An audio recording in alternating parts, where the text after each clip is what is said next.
What's the smartest way I've ever tested my daughter's boyfriend? This happened about 3 years ago, when my daughter Chloe was 16 and had just started dating a boy named Diego, who was 17.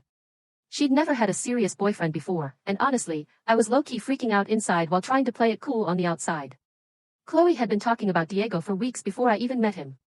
She kept going on about how smart he was and how he was headed to some fancy college after graduation. Naturally, I was a little suspicious, not because I didn't trust my daughter, but because I remember being 16 myself, and how easy it is to fall for someone just saying what you want to hear. The first time Diego came over, he was polite, made eye contact, gave a firm handshake, all the right moves. But something felt off, like he was putting on a show for the parents. I mentioned it to my husband, and he shrugged, saying, "He seems fine." Husbands can be so clueless sometimes, sorry not sorry. Anyway, I decided I needed to see who Diego really was when no adults were around. Not in a creepy way, I just wanted to know if he genuinely respected my daughter. So I hatched a plan. I invited Diego over for dinner on a night my husband was working late. I told Chloe I needed to run to the store for dessert and would be back in 20 minutes, but I actually planned to be gone for an hour. Here's where it gets a little crazy. I set up my old iPad on the bookshelf, recording video. Before you judge me, I know it sounds insane and invasive. I'm not proud of it, but mother bear instincts are real, and I was genuinely concerned. I even texted Chloe from my store trip asking what ice cream flavor they wanted, just to make it seem legit. Then I sat in my car at the end of the block, scrolling through my phone for an hour, feeling like a complete psycho.